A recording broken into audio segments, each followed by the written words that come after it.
Time to sit back and relax and enjoy hearing some terrifying experiences viewers like you have had with the unknown, featuring deranged individuals, cryptids, demons, and other entities. Be sure to click like and subscribe and let me know in the comments if you like these sorts of videos. I was listening to one of your iceberg videos a little while back while I was working an overnight shift. Anyway, something happened recently that made me think back to one of those entries. You know, the one about camera heads. Also, I wasn't planning to write any of this down, but after what happened last night, I can't shake it. Maybe someone out there has experienced something similar. Anyway, here's what happened. A couple of weeks ago, I went to check out an old abandoned mall not too far from my place. I'd heard rumors about the place for years, that it was haunted, that weird cult stuff happened there, or that sometimes you'd find people wandering inside who really shouldn't be there. You know, the typical kind of local urban legends that are very unlikely to be true, but I'm a sucker for abandoned spaces. I love that eerie stillness, the decay of a place that was once alive with people. Very liminal, you know. So, on a Saturday night when I had nothing better to do, I grabbed a flashlight, put on my boots, and headed out. The mall was pretty much how I imagined it.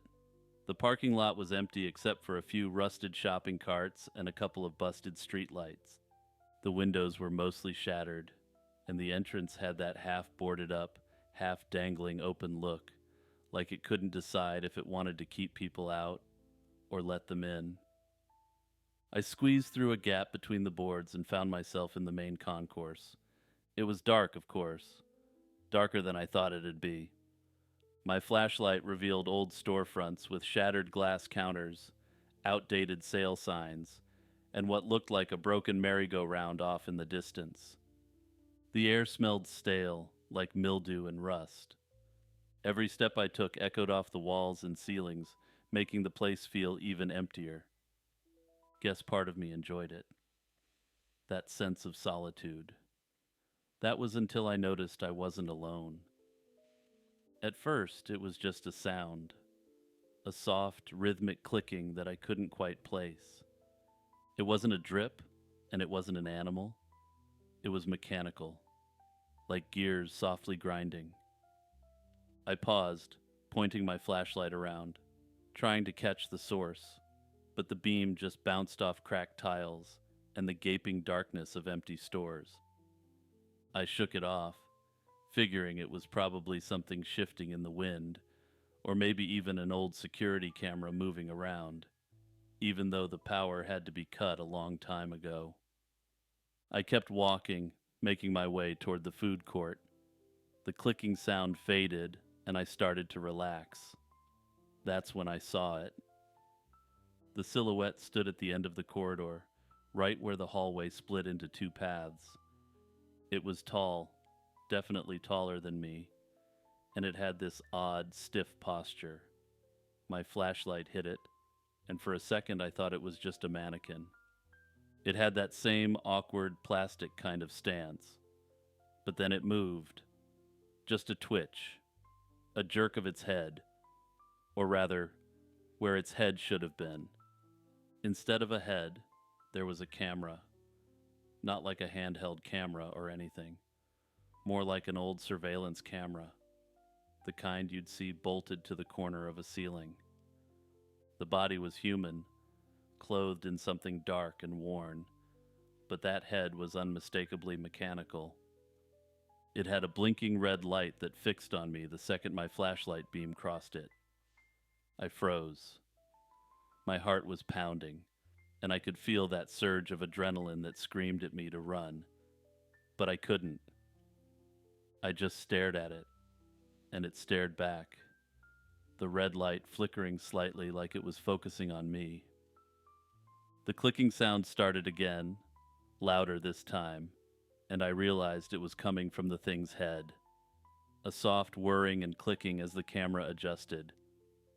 I don't know how long we stood there. Probably only a few seconds, but it felt like hours. Then it moved. The whole body lurched forward, almost like it had to convince itself to start walking. I didn't wait to see anything else. I turned and ran. My footsteps echoed as I sprinted back through the mall, past the shattered storefronts and the broken glass, the flashlight beam bouncing wildly in front of me. I could hear it behind me, the steady, deliberate steps, and that awful clicking noise, getting closer and closer. I didn't look back. I didn't want to see how close it was. I practically threw myself through the gap in the boards at the entrance, tearing my jacket on a nail as I scrambled to get out. I ran across the parking lot, not stopping until I reached my car. My hands were shaking so badly it took me a couple of tries to get the key into the ignition. When I finally got it started, I floored it, not even bothering to look in the rearview mirror. I didn't sleep that night. I kept expecting to hear that clicking sound outside my window, or to see that red light blinking at me from the darkness. But nothing happened. Eventually, exhaustion took over, and I passed out sometime around dawn. I wish I could say that was the end of it, that it was just a freaky experience and nothing more. But last night, something happened that made me realize it wasn't over. I was sitting in my living room just scrolling through my phone, trying to unwind after work. The TV was on in the background. I was watching that X-Files episode where that alligator guy is killed at the start. I've seen the episode a million times, so the volume was down and I was really just browsing Reddit more than anything. And then I heard it. The clicking. The clicking was back. Soft at first, almost like I was imagining it. I turned off the TV, holding my breath, straining to listen. There it was again, a rhythmic clicking, coming from somewhere outside. I got up slowly, moving to the window, and peeked through the blinds. There, across the street, partially hidden by the shadow of a tree, was a figure, tall, stiff, with a camera for a head. The red light was blinking, aimed right at me. I don't know how long it had been there, how long it had been watching. My stomach dropped, and I quickly let the blinds fall back into place. My first thought was to call the police, but what would I even tell them? That there was a guy with a surveillance camera for a head standing outside my house? They'd think I was insane. I turned off all the lights, locked every door and window, and just sat in the dark, listening. The clicking went on for a while, steady and deliberate, like it wanted me to know it was still there. Eventually it stopped. I waited, heart pounding, for what felt like hours, before I dared to look again. When I peeked through the blinds, the figure was gone. I didn't sleep at all last night. Every creak of the house, every gust of wind against the window had me on edge. I kept expecting to see that red light again, blinking at me from the darkness. I don't know why it's here, or what it wants. I don't even know if it's real, or if my mind is just playing tricks on me after that night at the mall. But it felt real. The fear, the sense that I was being watched, that all felt real. I don't know what to do, Jimmy. Part of me thinks I should just get out of here, pack up and leave. But where would I even go? And what if it follows me again? I don't know if anyone else has seen these things or if it's just me. Maybe someone out there knows what they are or how to get rid of them. I'm writing this because I need to tell someone. Maybe it sounds crazy, maybe it is crazy, but I can't just pretend it didn't happen. If anyone else has seen them, the camera heads, please let me know. I just want to understand what the hell is going on. Thanks for reading, Jimmy. Sorry if this is a bit all over the place. I'm running on no sleep and a lot of fear right now. Stay safe, man, and maybe I'll update you in the future. I saw your Urban Legends iceberg video the other day, and I have to say the part about the Bunny Man hit me hard. I thought I knew everything about the Bunny Man, but the way you described it brought up some memories that I'd buried for years. I can't believe I'm actually going to write this down, but I think I need to share my story. Maybe you'll get a kick out of it, or maybe it'll add a new layer to your next video. Anyway, here goes. This happened in the fall of 2009. I was 17, and it was one of those weird nights in Northern Virginia when summer just doesn't want to let go. Even though it was late October, it was warm enough that we could hang out outside without freezing. My friends and I were always looking for something to do, and that weekend we got it in our heads to check out the Bunnyman Bridge. I'd heard about it growing up. Everyone in Fairfax County knew about the Bunnyman. You hear the stories at sleepovers or from that one kid on the bus who swears his cousin saw the Bunnyman once when he was walking home from a Halloween party. We were restless teenagers, and maybe a little too confident in our ability to handle creepy stuff, so it seemed like a good idea to go see the bridge for ourselves. There were 4 of us that night: me, Kevin, Lisa, and Sarah. Sarah was the one who really pushed for it. She loved ghost stories and had a bit of a thrill seeker streak. Kevin brought his dad's old camcorder, the kind that still used tapes, because he thought we'd get some cool footage we could laugh about later.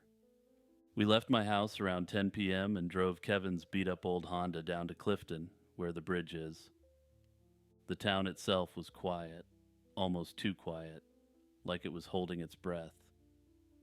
We parked a little ways down the road so we wouldn't draw too much attention and walked the rest of the way.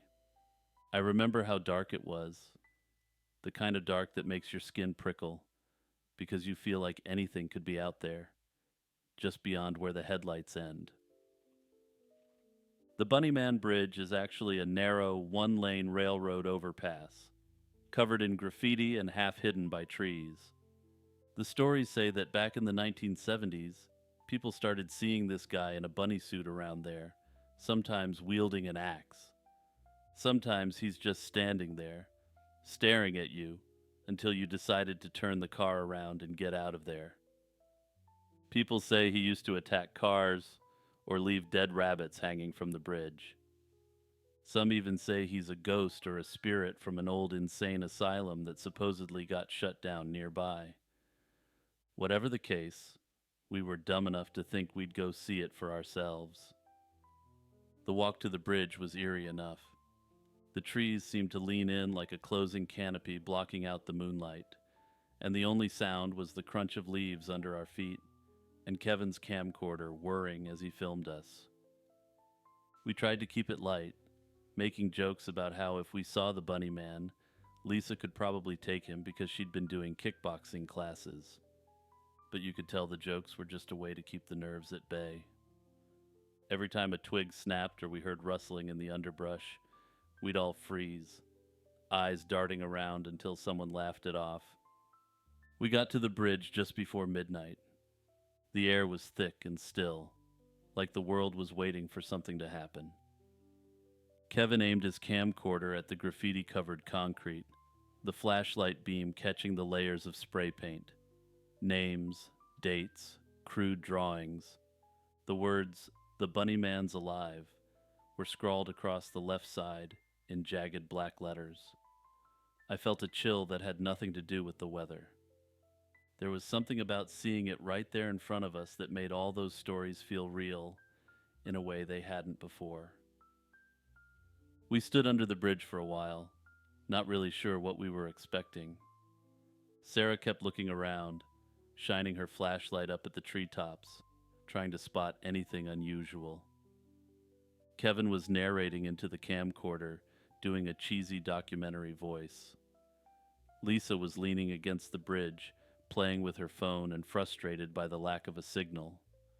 Then, out of nowhere, we heard it. This low, almost growling noise. At first, I thought it was an animal, maybe a raccoon or a stray dog. But it was too steady, too intentional, like someone trying to get our attention. Sarah turned toward the noise, her flashlight sweeping across the darkness. "Did you hear that?" she whispered, her voice suddenly tight. The joking tone was gone. Kevin swung the camcorder around, pointing it in the direction of the sound. Probably just some animal, he said nervously. We all stood there, holding our breath, listening. The noise came again, closer this time, like it was circling us. It was followed by a rustling in the bushes, and then something much worse, a high pitched, almost giggling sound. I felt my stomach drop, my skin going cold. Lisa let out a nervous laugh, but no one else joined in. Okay, guys, this is getting weird, she said, her voice shaking just a little. Sarah pointed her flashlight toward the bushes, and I swear I saw something move, just a flicker of white, like a flash of fabric. It was enough to make my blood run cold. I grabbed Lisa's arm and she jumped, swatting me away. Stop it, you're freaking me out, she hissed, but I could see the fear in her eyes. The giggling sound came again, and then, from somewhere up above us, a soft thud, like something had landed on the bridge overhead. We all froze, looking up. Kevin aimed the camcorder up toward the top of the overpass, the flashlight beam dancing across the steel and concrete. I don't like this, Kevin muttered, his voice barely audible over the pounding of my heart. Suddenly, there was a sharp crack, like a branch snapping, and something dropped from the bridge, landing with a heavy thud just a few feet away from us. Sarah screamed, and I stumbled backward, nearly falling over my own feet. Kevin swung the flashlight toward the ground, and we saw it, a rabbit, or what was left of one. Its fur was matted with blood, and its head was twisted at an unnatural angle. Oh my God, Lisa whispered, her hand flying to her mouth. We need to go. Now. Kevin didn't need any convincing. He turned, and we all started running, our footsteps echoing off the walls of the bridge, the camcorder bouncing against Kevin's side. The giggling sound followed us, growing louder, like whoever, or whatever, was out there, was enjoying the chase. We didn't stop until we reached the car. Kevin fumbled with the keys, his hands shaking so badly he almost dropped them. I glanced back down the road, half expecting to see someone standing there watching us. But the road was empty, the bridge hidden in the darkness. The only sound was our ragged breathing and the distant rustle of leaves in the wind. We piled into the car, and Kevin slammed his foot on the gas, the tires squealing as we sped away. No one said a word for a long time. I could see Sarah in the rearview mirror, her face pale, her eyes wide. Lisa was staring out the window, her lips pressed into a thin line. Kevin's hands were white-knuckled on the steering wheel, his eyes darting to the rearview mirror every few seconds, like he was expecting to see something following us. When we finally got back to my house, we sat in the driveway for a minute, just trying to catch our breath. Kevin turned off the car, and the sudden silence was deafening. He reached for the camcorder, his hands still trembling, and rewound the tape to the part where we were under the bridge. We watched it in the dim light of the car, the four of us standing there, nervous but smiling, the flashlight beams flickering across the graffiti. Then the growling sound, the rustling in the bushes, the giggling.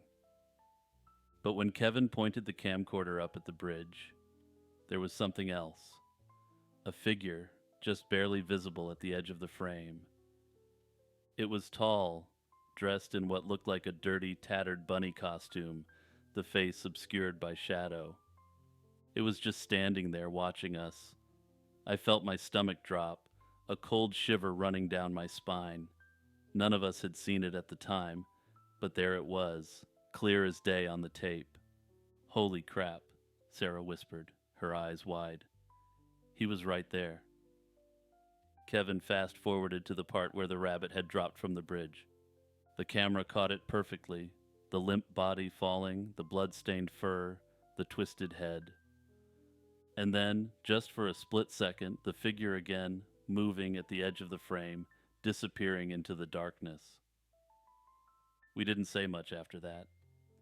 Kevin ejected the tape, and we all went inside, trying to shake off the feeling that we were being watched. None of us slept that night.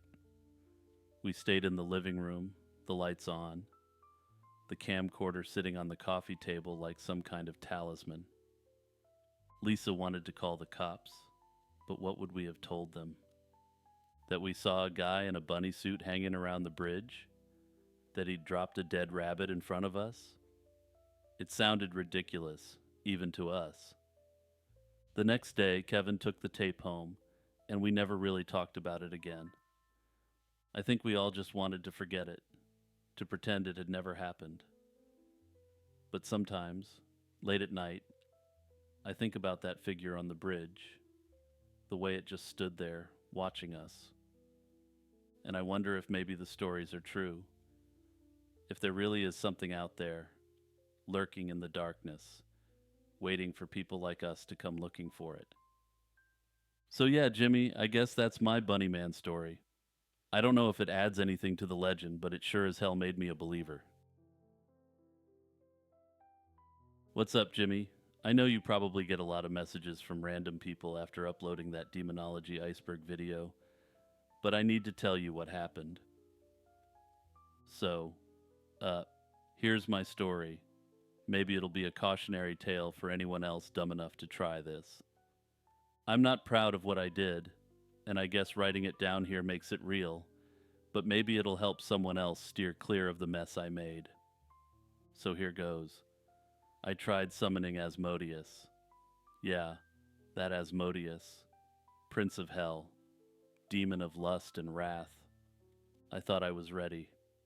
I had watched every video, read every fragment of grimoires I could get my hands on, scoured the deep corners of Reddit and 4chan.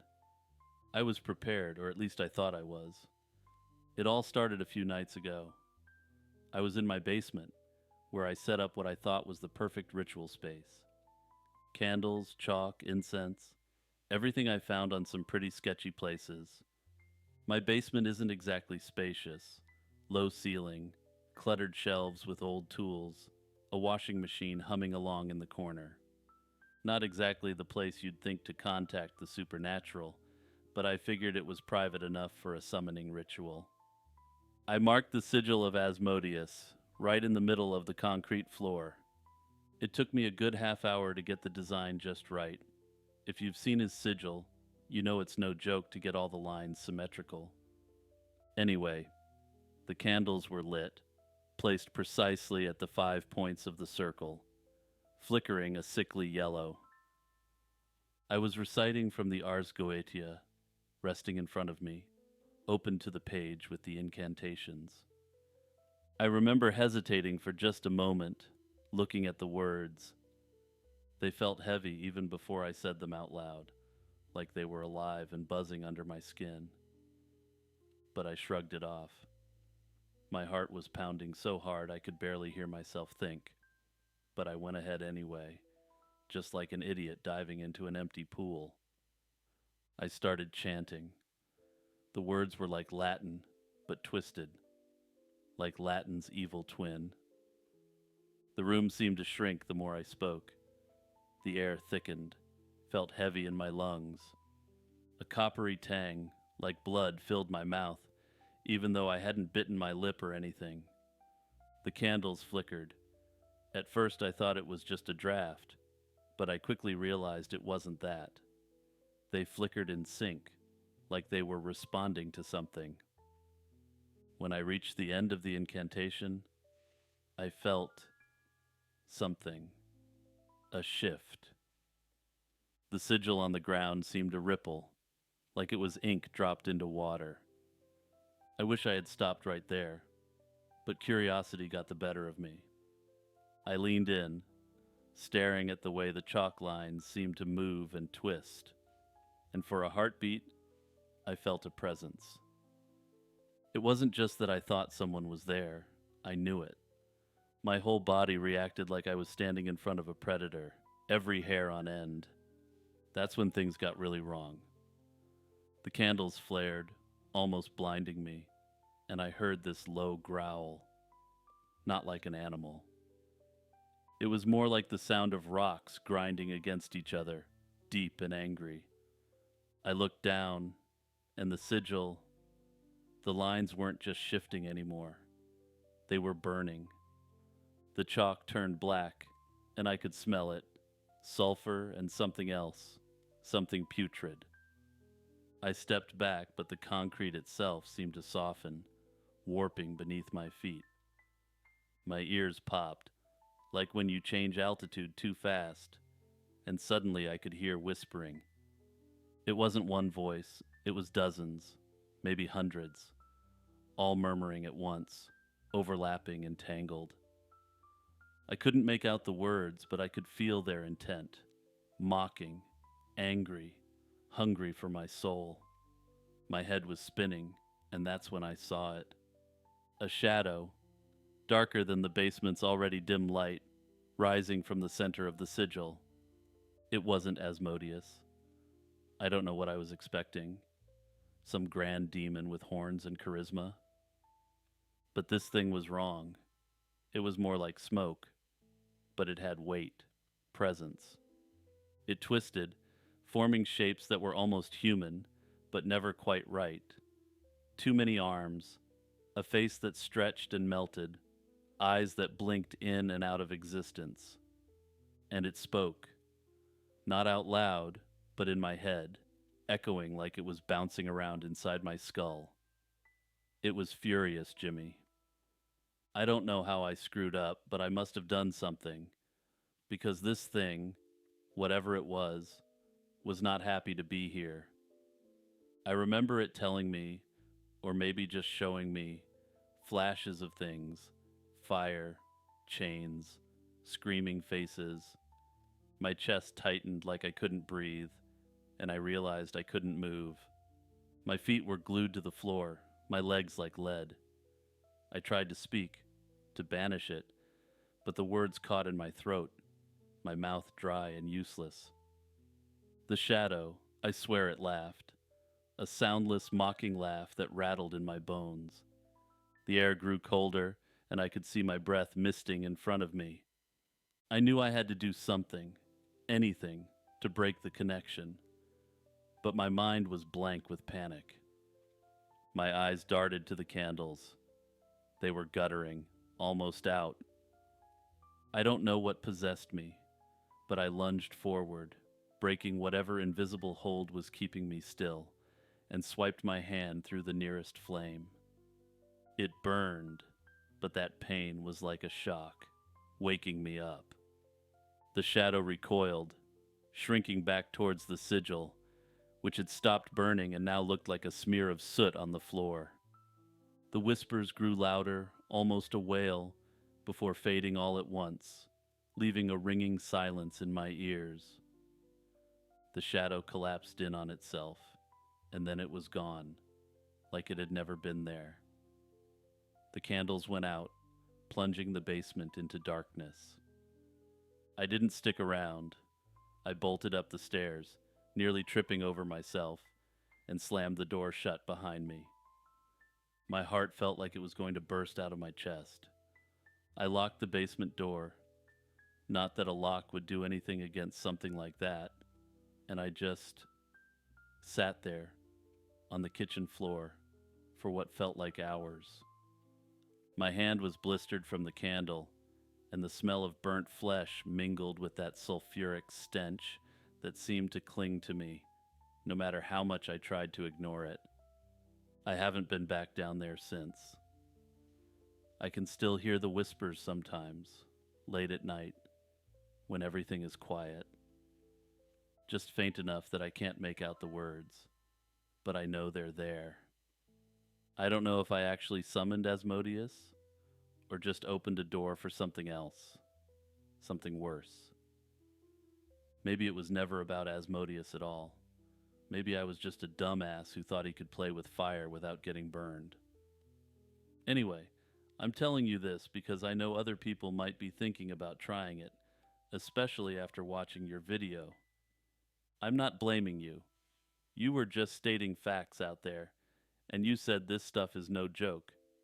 Demons are dead serious and real, and I think a lot of people think it's just fun entertainment, and they could try summoning one themselves. But I'm telling you, Jimmy, for anyone who's listening, don't. Don't even think about it. Whatever I brought through, it's still here, somewhere, watching, waiting, and I don't think it's done with me yet. Stay safe, man. And if you ever get curious about trying this stuff yourself, don't. Trust me on that. Hey Jimmy, I saw your recent Urban Legends iceberg video, and I gotta say, you nailed most of it. But man, I couldn't help but notice how dismissive you were about Boy Scout Lane. I get it. It's just a creepy road in the middle of nowhere, right? But I swear, that place is something else. It's not just local folklore, it's legit haunted. I know, because I've experienced it firsthand. I guess I should start by saying I'm from Stevens Point. Born and raised. The kind of small town where everyone knows everyone, and you grow up hearing all the creepy local stories, the haunted train, the lady in white, and of course, Boy Scout Lane. Most of us don't put much stock in those stories. They're just what you tell to spook your friends when you're camping out in someone's backyard. I used to think that way too, until last summer. I never really believed in the supernatural.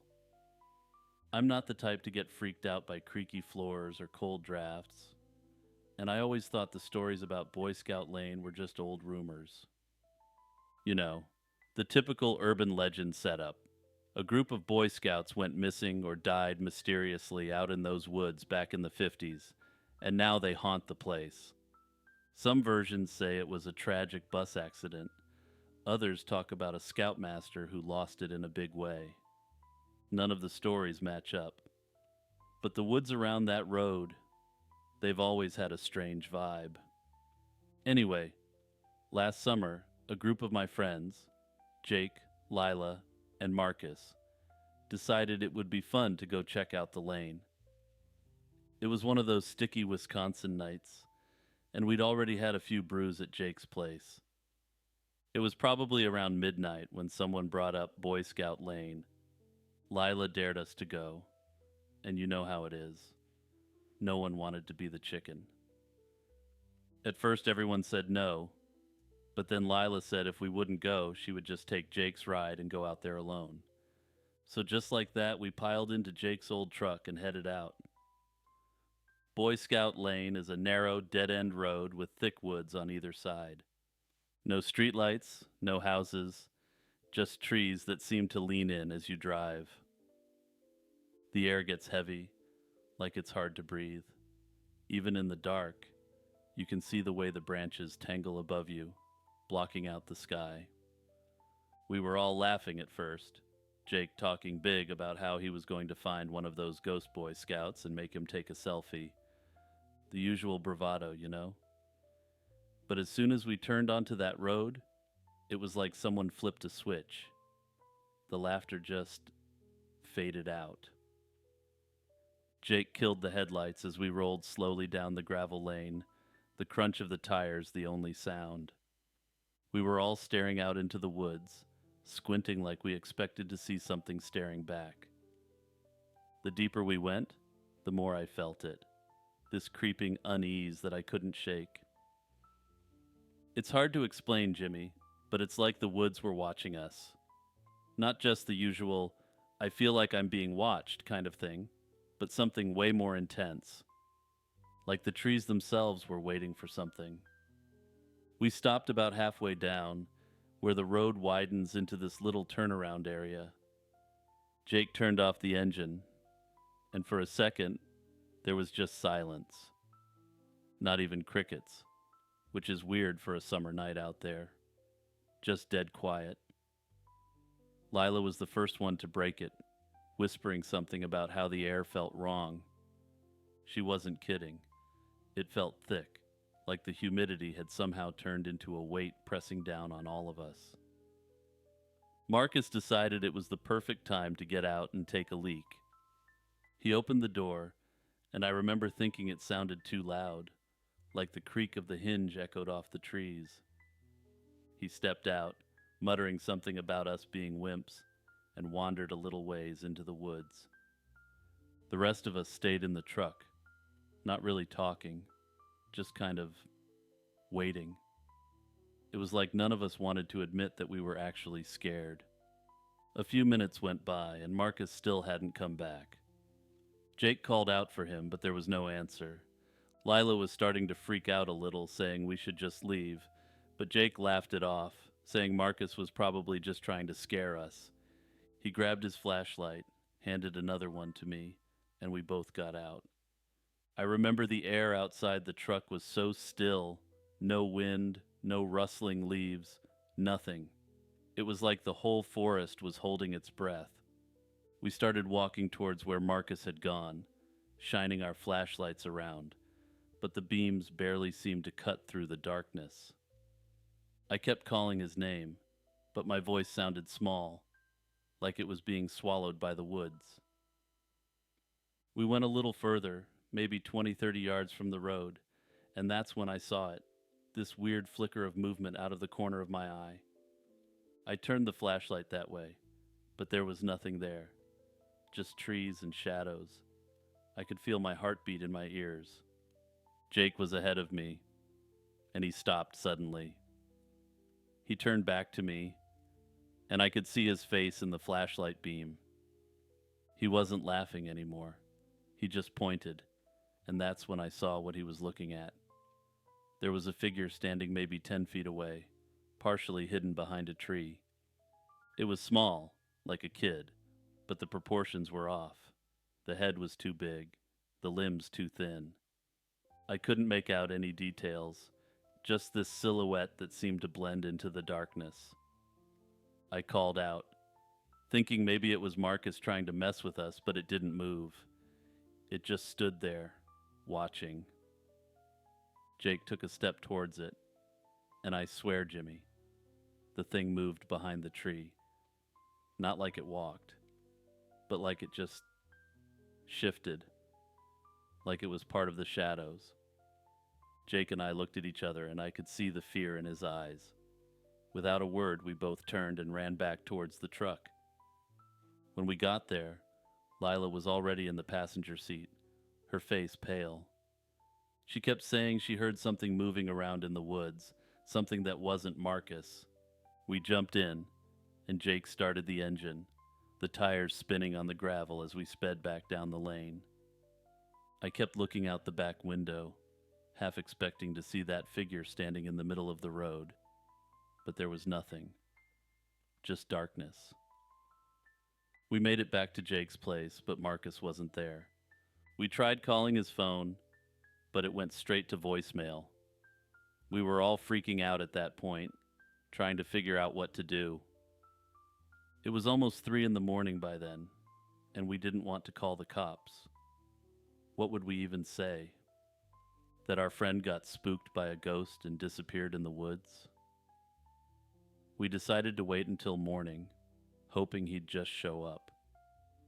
Marcus did come back, but not until the next afternoon. He showed up at his place, disoriented and covered in scratches. He didn't remember much, just that he wandered off to take a leak, and then everything got strange. He said he felt like he was walking in circles, like the woods kept shifting around him. He could hear us calling his name, but it always sounded far away, even when he thought he was close to the road. The last thing he remembered was seeing a light through the trees, and then he woke up on the side of the road, miles away from Boy Scout Lane. I know it sounds insane. If I hadn't been there, I wouldn't believe it myself. But there's something out there, Jimmy. I don't know if it's ghosts or something else entirely, but Boy Scout Lane is not just another spooky story. That place is wrong, and whatever's out there, it doesn't want us there. I haven't been back since, and I don't plan to. I still get chills when I think about that figure in the woods, the way it just blended into the shadows. I don't know what it was, but I know it wasn't Marcus, and it sure as hell wasn't any Boy Scout. The way the air felt, the silence, the way the forest seemed to come alive, it was like we were intruding on something ancient, something that didn't want to be disturbed. So, yeah, maybe Boy Scout Lane sounds like just another local legend, but trust me, it's real. I've seen it. And if you're ever in Stevens Point and feel like checking it out, just don't. Whatever's out there, it's not something you want to mess with.